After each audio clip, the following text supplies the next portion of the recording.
नमस्कार, मेरा नाम प्रवीण अहलावत है।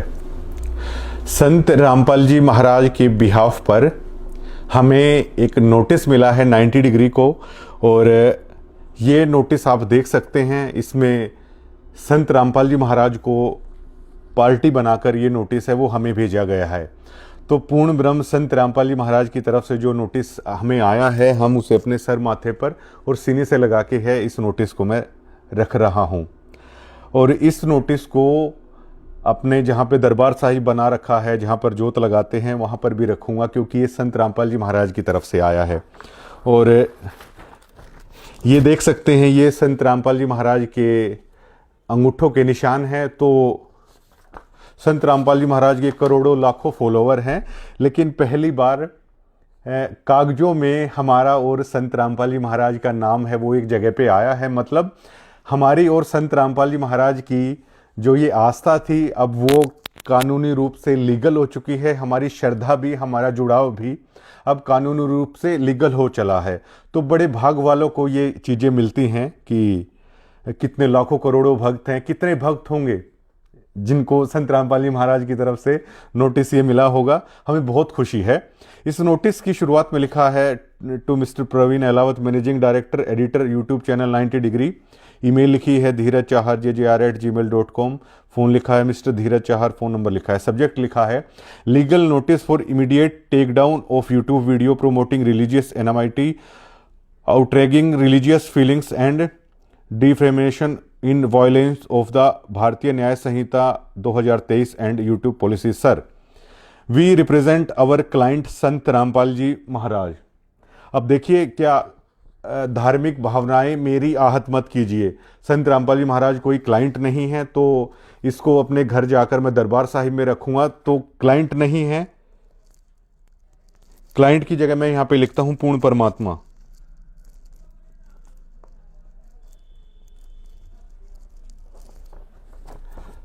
आप लोग पूरे देश भर में तो आप लोग रुक के मारने लग रहे हो कि भगवान है भगवान है, और यहाँ पर आप क्लाइंट लिखकर भेज रहे हो। तो वकील साहब, मैं बहुत मानता हूँ संत रामपाल जी महाराज को। आप संत रामपाल जी महाराज को मेरी आपसे दिली गुजारिश है, ये परमात्मा के बीच का हमारा ये मामला है। आप उन्हें पूर्ण ब्रह्म कम से कम जरूर लिखिए। आप जब भी आप कोई नोटिस भेजें तो पूर्ण परमात्मा उन्हें लिखें आप। Sant Rampal ji Maharaj a respected spiritual leader with lakh of follower across India and abroad. Bharat और विदेश में बहुत सारे लाखों में उनके फॉलोवर हैं। It has been brought to our client. अब दोबारा से क्लाइंट लिख रहे हो, मैं दोबारा से पूर्ण परमात्मा लिखता हूं यहां पर, जो गलतियां इसमें हमें नजर आती हैं।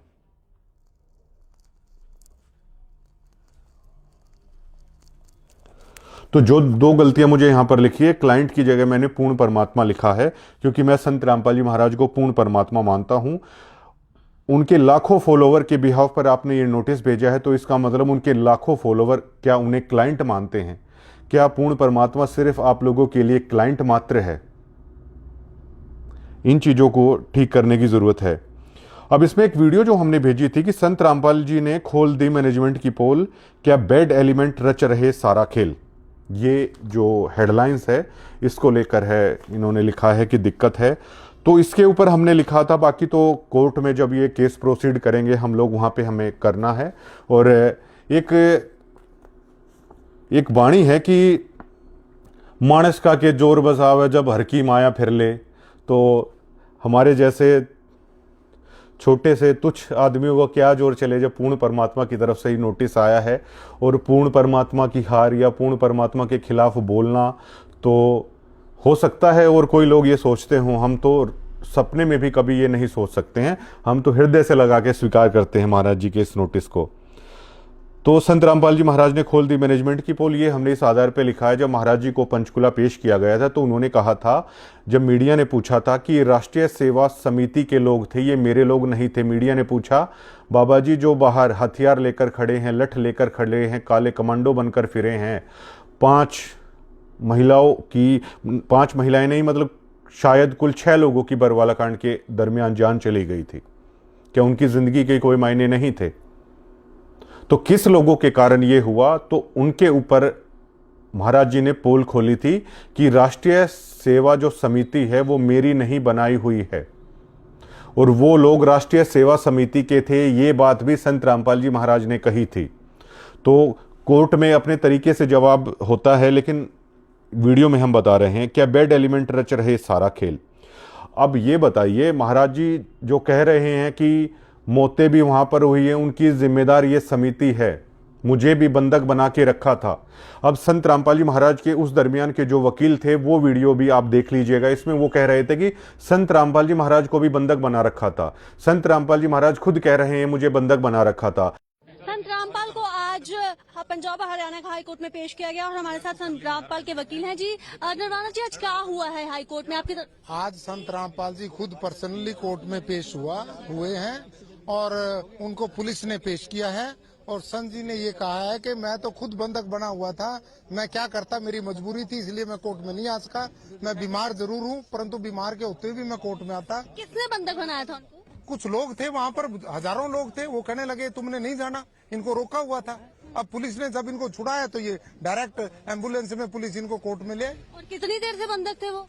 ये तो अब जब से ये झगड़ा चल रहा है ना, तब से बंद की थे, 15-16 दिन से शायद। और जो लोग बोल रहे हैं कि उन्होंने बंधक बनाया हुआ था, वो उनका क्या? कोई नहीं बोल रहे, लोग नहीं बोल रहा ऐसा। आप ये प्रसार गलत हुआ है, लोग कोई नहीं बोल रहा। सब लोगों ने ये कहा है कि हमें किसी ने बंधक नहीं बनाया हुआ। और जो डेरा में जो असला बारूद सब मौजूद, बारूद कुछ भी नहीं है, अभी तो सर्च भी नहीं हुआ, पुलिस ने किया नहीं है। असला बारूद ये क्यों रखेंगे? अब उन्हें कहाँ लेके जाया जा रहा है? अब उनको पंचकूला लेके जा रहे हैं आज। और उसके बाद शायद रोहतक लेके। अब जिसने संत रामपाल जी महाराज को बंधक बना रखा था, क्या वे अच्छे आदमी आप उन्हें कहेंगे? क्या आप उन्हें बैड एलिमेंट नहीं कहेंगे? हमने उन लोगों को बैड एलिमेंट कहा था जिन्होंने संत रामपाल जी महाराज को बंधक बना रखा था, कोर्ट में नहीं जाने दिया। हम उन लोगों को बैड एलिमेंट कह रहे हैं जिन्होंने ह्यूमन शील्ड है वहां पर बनाई थी, और वो बैड एलिमेंट आज भी सतलोक आश्रम के अंदर है, वो भी हम प्रूफ करेंगे। उसके बाद जैसे मोटा मोटा मैं आप बता देता हूं, इन लोगों ने एक ऐसा खेल कर दिया, झूठे धर्म का ऐसा नशा पिला दिया, लोग अपने घर परिवार तक भूल गए। ये जो नियम है, भक्तों को दुनिया से काट देते हैं, भक्तों को इस कदर अंधा कर दिया गया, लोग भीड़ चाल में शामिल कर लिए गए हैं। कहीं कहीं से ये चीजें उठा रखी हैं, कहीं कहीं से उठा रखी हैं, लेकिन उसका संदर्भ हमें कोर्ट में जज के आगे बताना है कि वो किस संदर्भ में कही गई है। ये जो नियम है, ये भक्तों को दुनिया से काट देते हैं। मेरे पास जो नियम है, जो सतलोक आश्रम की तरफ से दिए जाते हैं, मेरे पास वो नियम है जिनके पीछे बाकायदा लिखा हुआ है कि आपको क्या क्या क्या क्या नहीं करना है। अब जैसे उनमें लिखा हुआ है कई सारी चीजें, अब देश तो भैया संविधान के उस पर चलता है, संविधान के थ्रू हमें ये नोटिस आ रहा है और संविधान के थ्रू ही जज के आगे सारी बातें हैं वो रखनी हैं। तो संविधान के हमारे नियम उन नियमों की स्वतंत्रता देते हैं जिस नियमों के पीछे आपने ये लिख रखा है कि ये आप लोगों को नहीं करना है। तो क्या दुनिया से अलग थलग आदमी नहीं हो रहा है? लेकिन उसके बावजूद मैंने लिखा कि जो लोग दुनिया से कट जाते हैं वो केवल और केवल उनके लिए संत रामपाल जी महाराज ही बचते हैं। वो केवल और केवल संत रामपाल जी महाराज को ही अपने इष्ट रूप में देखते हैं, और ऐसा मैं भी देखता हूं। इसमें क्या गलत कह दिया? और आगे इन लोगों ने लिखा कि घर परिवार तक भूल गए हैं। ये सभी चीज़ें विद प्रूफ है, हम उस प्रोसीडिंग में दिखाएंगे। और हम तो चाहते हैं, हम क्या चाहते हैं, करे करावे साईं मन में लहर उठा, दादू सरदर जीव के आप परे हो जा। तो परमात्मा ही चाहते हैं कि ये चीज़ें कोर्ट के सामने आएँ।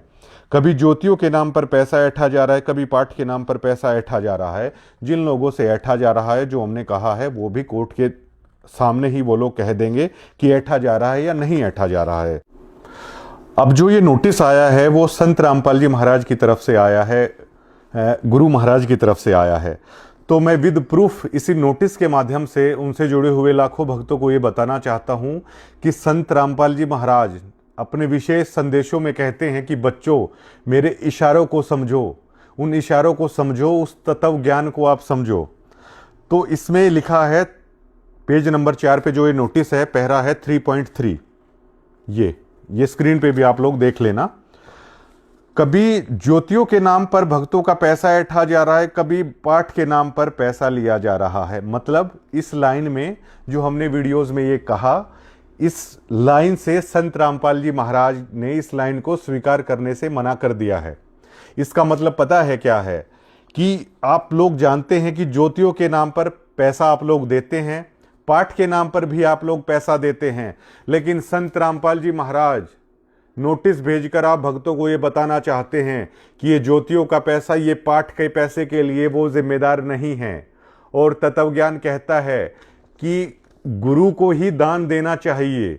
ये इस बात का पुख्ता सबूत है। ये जो दान आप दे रहे हो, ज्योति पाठ के नाम पर जो पैसा दे रहे हो, इसे संत रामपाल जी महाराज नहीं एक्सेप्ट कर रहे। अगर एक्सेप्ट कर रहे होते तो वो यहां पर ये लिखते कि हाँ, पैसा तो ज्योति पाठ के नाम पर आ रहा है, लेकिन वो गलत हाथों में नहीं आ रहा है। क्या पूर्ण परमात्मा इस बात को नहीं कह सकता? और कोर्ट में ये बात साबित हो जाएगी कि ये पैसा संत रामपाल जी महाराज के अकाउंट में जा रहा है या ये पैसा दूसरे के अकाउंट में जा रहा है। अगर ये पैसा संत रामपाल जी महाराज के अकाउंट में नहीं जा रहा है तो हम भी संत रामपाल जी महाराज से दंडवत करके इस बात की क्षमा याचना मांग लेंगे कि परमात्मा, ये पैसा आपके पास नहीं जा रहा था, ये पैसा और किसी खाते में जा रहा था। अब जब और खाते में पैसा जा रहा था तो वो दान आपने अपने गुरु को कैसे दे दिया है? संत रामपाल जी महाराज भी तो एक अकाउंट खोल सकते हैं, भक्तों को भी खुशी हो कि ये पैसा हमारे गुरुजी के अकाउंट में सीधा जा रहा है। संत रामपाल जी महाराज डिनाई कर रहे हैं, उन्हें इस पैसे वगैरह के उससे वो स्वीकार नहीं कर रहे हैं इस चीज को। और ये नोटिस बहुत सारे भक्तों की आंखें भी खोल सकता है। उस विशेष संदेशों में जो महाराज जी कहते हैं कि बच्चों, उनके इशारों को आप लोग समझो, तो ये वो इशारा है कि आपका जो पैसा है ना, वो आप महाराज जी को नहीं दे रहे हो, वो पैसा आप किसी को दे रहे हो। क्योंकि संत रामपाल जी महाराज ज्योति और पाठ के नाम पर पैसा ऐठ ही नहीं रहे हैं। वो ऐठेंगे कहां से, जब पैसा उनके नाम उनके पास जा ही नहीं रहा है। और सभी इस बात के गवाह हैं कि संत रामपाल जी महाराज भक्तों के दान का पैसा अपने हाथों में लेते थे, ताकि वो उनका दान का पैसा है, उस गुरु को जो दान किया है वो वहीं की वहीं स्वीकार हो जाए। कोर्ट में हम इस बात को, इस कागजात को भी हम कोर्ट में ले आएंगे कि ये पैसा जो आ रहा है, उस पैसे का आखिरकार जिम्मेवार कौन है। वहां पर यह भी पता चल जाएगा कि उस पैसे का जिम्मेवार क्या संत रामपाल जी महाराज हैं या ये मैनेजमेंट है। दूध का दूध, पानी का पानी वहां भी हो जाएगा। लेकिन इस नोटिस से जितना हमें ये समझा है कि महाराज जी ने तो इस चीज से डिनाई कर दिया है। और अगर महाराज जी इस बात को स्वीकार कर रहे हैं कि पाठ और ज्योति का पैसा है उनके नाम पे नहीं आ रहा है, तो हम इस बात की तो यहीं पर महाराज जी से क्षमा याचना मांगते हैं और वहां भी मांग लेंगे। लेकिन कोर्ट में जाने के बाद ही असलियत सामने आएगी, ये पैसा फिर किसके नाम पे जा रहा है। और ये पैसा आपके गुरु की बजाय दूसरे के नाम पे जा रहा है, तो ये पैसा फिर ठीक नहीं जा रहा है। इसीलिए ये वो मुहिम है कि जब गुरु बाहर आएंगे, आप पैसे को संकल्प करके अपने घर पे ही रख लीजिए, वो गुरु के हाथ में ही आप दीजिए। ये बहुत बड़ा प्रूफ है। इस तत्व ज्ञान को समझने की जरूरत है। और आश्रम में क्या हो रहा है? आश्रम में भक्तों का खून निकाला जा रहा है, गरीब आदमी तक को नहीं छोड़ा जा रहा है। अब ये देखिए, हर जिले में रेड क्रॉस सोसाइटी है, हर जिले में हॉस्पिटल है, आदमी स्वेच्छा से जाके वहां पे अपना खून दे सकता है। लेकिन जब आप सतलोक आश्रम में जाते हो, आप जाते हो तो पूर्ण परमात्मा के दरबार में जाते हो। लेकिन पूर्ण परमात्मा के दरबार में लगातार आपके आश्रमों में महाशय ये अनाउंसमेंट चलती रहती है कि खून देने के लिए भगत यहां पर आ सकते हैं। अगर जहां पर आदमी जा रहा है अपनी आस्था के नाम पर वो जा रहा है, तो आस्था के नाम पर भावनाओं के साथ आप खेल रहे हैं या हम खेल रहे हैं। हर जिले में रेड क्रॉस सोसाइटी है, वहां भी आदमी स्वेच्छा से खूनदान कर सकते हैं। लेकिन एक आश्रम के अंदर स्पेशल उस तरह के कैंप लगाकर क्या प्रेरित नहीं किया जाता? आप ये चीज बताइए। आप सोचिए, जिसका गुरु जेल में है उसके भक्त लड्डू खा रहे हैं, ये बहुत शर्म की बात है। अब आपने कहा जिसका गुरु जेल में है वो लड्डू खा रहे हैं हमारे आम समाज में, और जज साहब भी इस चीज़ को तो जानते ही होंगे और वकील साहब आप भी इस चीज़ को जानते होंगे। किसी के सामने अगर लड्डू अगर दिया जाता है तो यहाँ पे ये लोग पूछ लेते हैं कि भैया किस खुशी के। तो वो भक्त भी कोर्ट के अंदर ही इस बात को बताएंगे कि जब वो लड्डू खा रहे थे तो उस भक्त ने ये बोल दिया, मैं किस खुशी के लड्डू खाऊं, जब मेरा गुरु जेल में है तो भैया यहाँ पे लड्डू क्यों बनाओ। ये भक्त ही वहां पर कहेंगे, जो संत रामपाल जी महाराज के भक्त हैं वही ये बात कहेंगे। दुनिया से कट गए जहां कहा जाता है वहां झाड़ू लगाने लग जाते हैं, ड्यूटी पर खड़े रहते हैं। आपके ग्रुपों के अंदर ही आप आदेश जारी करते हो कि सतगुरु देव जी का आदेश आया है कि दादरी झाड़ू लगाने जाना है। ये आपके ग्रुपों में मेरे पास पूरे के पूरे प्रूफ रखे हैं, ये आप लोग कहते हो। और देखिए, भारत का संविधान तो ये कहता है अगर किसी से भी कोई काम लिया जाता है ना तो उसको आपको पे करना पड़ेगा। फ्री में अगर कोई भी काम करवाया जा रहा है तो उसका अगर आप पैसा नहीं दे रहे हो तो ये इलीगल है। मैंने भी काम किया है और बहुत सारे भगत हैं जिन्होंने काम किया है, वो वीडियोस भी हैं, उनका आप लोगों ने पे नहीं किया है। मजदूरी करवाई गई है लेकिन आप लोगों ने पे नहीं किया है, इसे आप क्या कहेंगे? आपके आश्रमों में अगर ईंट उठाई जाती है तो वो सेवा क्यों है? लेबर चौक पर जो लोग खड़े रहते हैं फिर आखिरकार उसे मजदूरी क्यों कहा जाए? मजदूरी और सेवा में क्या डिफरेंस है, आप लोग ये बताइए। क्या सिर्फ इतना ही डिफरेंस है? आश्रम के अंदर जो ईंट पकड़ाता है उसको आप ये कह देते हो कि ये तो आप भगवान के चरणों में चढ़ा रहे हो, और बाहर लेबर चौक पर जो ईंट चढ़ाता है तो उसमें आप ये देखते हो कि लेबर है, तू काम कर, तू पैसे लेता है, तू काम कर, तूने आधा घंटा पहले ये मसाला क्यों नहीं बनाया? मतलब वहां पर बस भगवान का जिक्र नहीं किया तो उस आदमी से आप इतना काम ले रहे हो कि आधा घंटा तू क्यों बैठा रहा, और आश्रम के अंदर सिर्फ आप भगवान के नाम की वो चीजें आपने बोल दी तो वो ईंटें वहां पर सेवा के लिए उठाई जा रही हैं। दोहरे मापदंड, दोहरे रवैये नहीं होते हैं कभी भी। आश्रम के अंदर ईंट पकड़ाना भी दिहाड़ी मजदूरी के अंदर आता है, लेबर चौक पर ईंट पकड़ाना भी दिहाड़ी मजदूरी के अंदर ही आता है। जब आप समाज में जाते हैं तो आम समाज में इनके लिए गालियां पड़ती हैं, लोग सुनते ही भड़क जाते हैं। आपने खरक में देखा नहीं? और मैंने ये कहा था कि जब संत रामपाल जी महाराज को इतना बदनाम करने की कोशिश की गई, इतना बदनाम करने की कोशिश की गई कि जब हम संत रामपाल जी महाराज की ओरिजिनलिटी लोगों को बताते हैं तो लोग गालियां देने लग जाते हैं, लोग भड़क जाते हैं। ये हमने कौन सी बात झूठ कह दी है? और संत रामपाल जी महाराज की कोई गलती नहीं थी, लेकिन उन बैड एलिमेंट्स के कारण ये सारा हो रहा है। हम आज भी अपनी उस बात पर जो कि त्यों कायम है। ये बहुत सारी चीजें लिखी गई हैं और इसमें सेक्शन बता दिए गए हैं कि आप वीडियो जारी करके लिखित में वो माफी मांगिए, नहीं तो proceeding under section 196(299) and under 356 भारतीय न्याय संहिता है उसके अनुसार है वो होने वाली है। अब संत रामपाल जी महाराज पूर्ण परमात्मा हैं। क्या पूर्ण परमात्मा की भी धार्मिक भावनाएं आहत होती हैं? और उस सारी सृष्टि के सृजनहार को एक क्लाइंट आप साबित करके आप क्या सिद्ध करने की कोशिश कर रहे हो? हमें बहुत दुख होता है इस बात का। और संत रामपाल जी महाराज कहते हैं कि आप लोगों का सतलोक जेल धाम, हिसार आप लोगों का सतलोक है। तो वकील साहब, मैं तो आपको गुजारिश करना चाहता हूं कि मुझे भी सतलोक में आप भेज दीजिए जहां पर संत रामपाल जी महाराज हैं। मेरे पास संत रामपाल जी महाराज से जेल में मिलने का ऑफर आया तो मैंने ये कहा था कि मीडिएटर के थ्रू अगर वो परमात्मा है, मीडिएटर के थ्रू अगर हमें वहाँ पे जाना पड़ेगा तो मैं वहाँ पे नहीं जाना चाहता। अब महाराज जी सीधा ही वहाँ पर बुलाना चाहते हैं। आप ये धाराएं लगाइए और कम से कम इतनी मेहरबानी करिएगा कि हिसार जेल में हमें भेज दीजिएगा। सतलोक की हमारी टिकट तो पक्की हो गई है। और आप नहीं जानते आपने कितना बड़ा एहसान किया है। संत रामपाल जी महाराज के अंगूठे का निशान है, मैं तो अपने माथे पर लगाता हूँ और इसे शीशे के फ्रेम में अपने घर में लगाऊंगा। नोटिस को दरबार साहिब है वहाँ पर रखूँगा। और सारी चीज़ों पर हम अडिग हैं, हम वीडियो भी नहीं हटाएंगे। हमने जो कह रखा है हम अपना वहाँ पे जज साहब के सामने हम बताना चाहते हैं, हम वीडियोज़ नहीं हटाएंगे। और क्योंकि हमें लगता है हमने झूठ नहीं बोला है। और संत रामपाल जी महाराज की हमेशा से शिक्षा रही है कि भाई सच बोलना चाहिए। कोई बात हुई है, संत रामपाल जी महाराज अपनी वीडियो में कहते हैं बिला कोई बात हुई है। अशोक गोरिया मुझे मिले थे एक बार, पहले की बात बता रहे थे। वो कह रहे थे संत रामपाल जी महाराज को कि महाराज जी हमारे पास अपना ग्रंथ है, अपनी सारी चीज़ें, हमारे समाज को लेकर क्यों ये बातें बोले। तब संत रामपाल जी महाराज ने ये क्या कहा था कि अशोक बेटा बात इसी है, आप दुनिया में आए ना तो आप सच बोलने के लिए आए, हाँ उसके लिए चाहे कुछ भी हो जाए।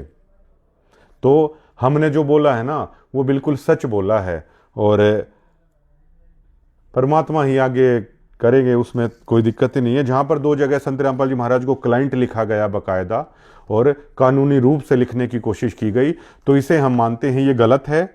और इसे शायद मैनेजमेंट वाले और लाखों भगत भी ये मानते होंगे। चलिए वो कोर्ट साबित करेगा हमने गलत बोला या नहीं बोला, हमें लगता है हमने सच बोला। तो जो बहुत सारे लाखों भक्तों की भावनाओं के साथ इस नोटिस में भी हमें लगा कि वो निराश हो जाएंगे कि वो संत रामपाल जी महाराज को सिर्फ मात्र एक क्लाइंट लिख रहे हैं। बंदी छोड़ सतगुरु रामपाल जी महाराज उनकी पूरी उपाधि है और पूर्ण परमात्मा है, सतलोक में वो रहने वाले हैं। तो क्लाइंट की जगह मैंने पूर्ण परमात्मा रख दिया है क्योंकि इसे मैं अपने दरबार साहिब में रखने वाला हूं। मैं उन्हें क्लाइंट नहीं समझता हूं, तो जो त्रुटि है वो मैंने ठीक कर दी थी। अब आ जाते हैं आश्रम के ऊपर। चाइल्ड वेलफेयर कमेटी से हमारी बातचीत हुई है और हमने धनाना आश्रम की तमाम सभी आश्रम की वो वीडियोस हमारे पास हैं जिसमें चाइल्ड लेबरिंग आप लोग करा रहे हो, छोटे छोटे बच्चों से सेवा के नाम पर मजदूरी करवा रहे हो, छोटे छोटे बच्चों से मैनेजमेंट वाले भगवान के नाम पर आज से ही उन्हें मजदूर के तौर पर तैयार कर रहे हो, छोटे छोटे बच्चों से वहाँ पर मिट्टी ढुवाई जा रही है, छोटे छोटे बच्चों से बर्तन साफ करवाए जा रहे हैं इन सतलोक आश्रम में। जबकि चाइल्ड वेलफेयर कमेटी, हमारे देश का संविधान ये कहता है कि छोटे बच्चों से आप काम नहीं ले सकते। अगर आपके घर में कोई माता पिता हैं, वो भी अगर 14 साल से कम उम्र के बच्चों से अगर काम ले रहा है तो वो बच्चे भी माता पिता को पर केस कर सकते हैं, उन्हें सजा करवा सकते हैं। आश्रम के अंदर हमारे पास सभी वो वीडियोस हैं, आश्रम के सभी चैनलों पर वो वीडियोस हैं, सबके पास। पहले आपने न्यूज़ का खेल हमारे साथ खेला, अब आप नोटिस का खेल हमारे साथ खेलना चाहते हैं। हमें कोई दिक्कत नहीं है। 90 डिग्री संत रामपाल जी महाराज का नाम लेकर पूरी सच्चाई आप लोगों के सामने रख रहा है। हमें कोई दिक्कत नहीं है। आप नोटिस का खेल खेलिए, आप केस का खेल हमारे साथ खेलिए। आप कानून से खेलना, कानून के थ्रू चलना चाहते हैं, आप कानून के थ्रू चलिए, हमें कोई दिक्कत नहीं है। पूर्ण ब्रह्म दयाल को आप लोग क्लाइंट साबित कर रहे हो। हमें तो जो आप लोग सोचते हो हमें अनायास ही वो समझ में आने लगता है। छोटे बच्चों से सतलोक आश्रम में किस आधार पर आप लोग मिट्टी ढुलवा रहे हो? छोटे बच्चों से चाइल्ड लेबर के नाम पर किस आधार पर आप लोग बर्तन साफ करवा रहे हो? छोटे बच्चों से किस आधार पर आप लोग पुस्तकें बिकवा रहे हो? ये अधिकार आपको किसने दिया? क्या आश्रम में अलग तरह की न्याय प्रणाली आप लोगों ने चला रखी है? क्या आपने अलग तरह के नियम आप लोगों ने बना रखे हैं? क्या भारत के संविधान को आप नहीं मानते हैं? भारत का कानून क्या कहता है? तो सभी जितने भी आप लोगों के चैनल हैं जिस पर आपने चाइल्ड लेबरिंग की वीडियो अपलोड कर रखी है, आपके सभी चैनलों को हम नोटिस देंगे। आप लोगों ने जो मजदूरी वहां पर छोटे छोटे बच्चों से करवा रखी है, क्यों भैया आज से ही उन छोटे बच्चों को आप अपने गुलाम बनाने के लिए तैयार बैठे हो? जिनमें उन्हें पढ़ना चाहिए, उन बच्चों को भगवान के नाम पर आप उन्हें वहां पर मजदूरी करवाने के लिए बुलाते हो। सभी को जो आपने चाइल्ड लेबर के नाम पर जो ये अपराध आप लोगों ने कर रखा है छोटे छोटे बच्चों के साथ, सभी के पास हम लोग नोटिस भिजवाएंगे। जुवेनाइल एक्ट के अनुसार ये चीजें बिल्कुल भी ठीक नहीं है। आप आखिरकार उन छोटे छोटे बच्चों से कैसे मजदूरी करा रहे हो? धनाना आश्रम में, धनाना आश्रम में चिनाई चल रही है, तब भी उन बच्चों से आप मजदूरी करवा रहे हो। बर्तन वहां पर आप लोग बच्चों से धुलवा रहे हो, क्यों? क्या आप लोगों के पास वहां पर पेड वर्कर नहीं है? और पेड वर्कर नहीं है तो क्या आप लोगों के पास 18 साल से ऊपर के जो वयस्क आपके पास लोग इतने हैं, तो छोटे बच्चों से आप लोग इस तरह का अपराध है आप लोग क्यों कर रहे हो? इस बारे में आपको जवाब उसी कोर्ट में जाके देना पड़ेगा जिस कोर्ट में 90 डिग्री को आप कटघरे में खड़ा करना चाहते हैं। हमें कोई दिक्कत नहीं है, लेकिन और मुझे पता है सतलोक आश्रम मैनेजमेंट क्या करती है। सभी वीडियोस हमारे पास हैं, आपने खुद के चैनलों पे डाल रखे हैं। और किस तरह छोटे छोटे बच्चों के आंसुओं का इस्तेमाल आप लोग धार्मिक भावनाओं के आधार पर करते हो, ये भी हम कोर्ट में है वो दिखाना चाहते हैं। दिल्ली में आप लोगों ने घर बनाया, वो अनाथ बच्चे थे, चलिए ठीक है, लेकिन सेवा के नाम पर पब्लिकली पूरे देश के सामने आप आश्रम के चैनलों पर ही उन छोटे छोटे बच्चों के आप आंसू दिखा रहे हैं। उन छोटे छोटे बच्चों को आपने इस तरीके से मतलब रोता हुआ दिखा रहे हैं। कल को जब वो बच्चे बड़े होंगे, क्या उनकी उन तस्वीरों को दिखाकर लोग हंसेंगे नहीं? क्या उन बच्चों को ये नहीं बोला जाएगा कि देखिए किस तरह रो रहे थे आप लोग, किस तरीके से आपके साथ ये हो रहा था? उन छोटे बच्चों की तस्वीरें आपने किस कानून के आधार पर दिखाई हैं? उन छोटे बच्चों की जिस पत्रकार ने वीडियो बनाई हैं, उन छोटे बच्चों के जिस चैनल पर वीडियोस हैं, उनके आंसुओं के साथ, हमारी धार्मिक भावनाओं के साथ जो मैनेजमेंट खेल खेल रही है, हर उस आदमी को कटघरे में होना चाहिए। और ये तो आपने पूर्ण परमात्मा के नाम पर मुझे नोटिस भेज दिया है। हम संत रामपाल जी महाराज को दिल से मानने वाले लोग हैं। मालिक चाहे इसमें सजा दे, मालिक चाहे हमें छोड़े, वो हमारे और संत रामपाल जी महाराज के बीच का मामला है। लेकिन सतलोक मैनेजमेंट की तरफ से भी हमें एक नोटिस अगर दे दिया जाए तो हम उनके बहुत शुक्रगुजार होंगे भैया। और आपने जो ये अपराध कर रखा है, छोटे छोटे बच्चों के आंसुओं को आप लोग पूरे देश के सामने आप दिखा रहे हो, जो घिनौना कृत्य आपके पत्रकार कर रहे हैं, जो घिनौना कृत्य आप लोग अपने आश्रम के चैनलों पर डाल रहे हो, तो मैनेजमेंट आपको इस चीज का जवाब देना होगा। जिन बच्चों की जिंदगी आपने सिर्फ 4 ईंटें लगाकर बर्बाद कर दी हैं, जब वो लोग शाणे हो जाएंगे, क्या वो लोग सोसाइटी में रहने लायक रह जाएंगे? जबकि किसी भी छोटे बच्चे के आप इस तरह की चीजें आपको डालने का कोई भी कानूनी हक नहीं है। उन्हें रोते हुए टीवी पर दिखाना, जहां पर किसान प्रोग्राम हुए हैं वहां पर रोते हुए दिखाकर सतलोक आश्रम मैनेजमेंट ने सबसे बड़ा अपराध उन बच्चों के साथ किया है। अगर कल को बड़े होकर उन बच्चों ने अगर कोई गलत कदम उठा लिया, उनकी जो तस्वीरें आप लोगों ने देश के सामने रोते हुए बिलखते हुए उन बच्चों को जो आप दिखा रहे हैं, कल को उन तस्वीरों को देखकर अगर उन बच्चों ने सोसाइटी में अगर कोई गलत कदम उठा लिया तो इसका जिम्मेवार कौन होगा? आप लोग छोटे छोटे बच्चों के अपराधी हो। और सतलोक आश्रम में अब तक तो आपने ये अपराध कर लिया है कि चाइल्ड लेबर के नाम पर बच्चों से आप काम करवा रहे हो। बच्चों के हाथों में झाड़ू आपने दे दिए हैं, बच्चों के हाथ में झूठे बर्तन आपने दे दिए हैं, बच्चों के हाथ में आप लोग कहीं कहीं पे वहां पे लेबर का काम ले रहे हो। सारी वीडियोस हमारे पास हैं। लेकिन आज के बाद सतलोक आश्रमों में आप चाइल्ड लेबर का ये अपराध आप करके देखिएगा। हमारे पास वो वीडियोस भी हैं जिसमें पुलिस वाले बाकायदा वर्दी में आश्रम के अंदर बर्तन मांज रहे हैं। भारत का कानून कभी भी आपको यह इजाजत नहीं देता कि वर्दी में आप इस तरह की चीजें करिए। सतलोक आश्रम में जाके उसको भी सतलोक आश्रम को जवाब देना होगा, उनको भी जवाब देना होगा। और उन वीडियोस को, चलिए पुलिस वाले वहां पर सेवा कर रहे हैं मान लीजिए धार्मिक भावनाओं के आधार पर, लेकिन सतलोक आश्रम को किसने हक दिया उन वीडियोस को हर जगह फैलाने का कि देखिए भैया हमारे पास तो वर्दीधारी भी यहां पर आकर बर्तन साफ करते हैं। उन वीडियोस का जो इस तरीके से इस्तेमाल किया जा रहा है वर्दी में जो पुलिस वाले हैं, उसके लिए भी सतलोक आश्रम को जवाब देना होगा।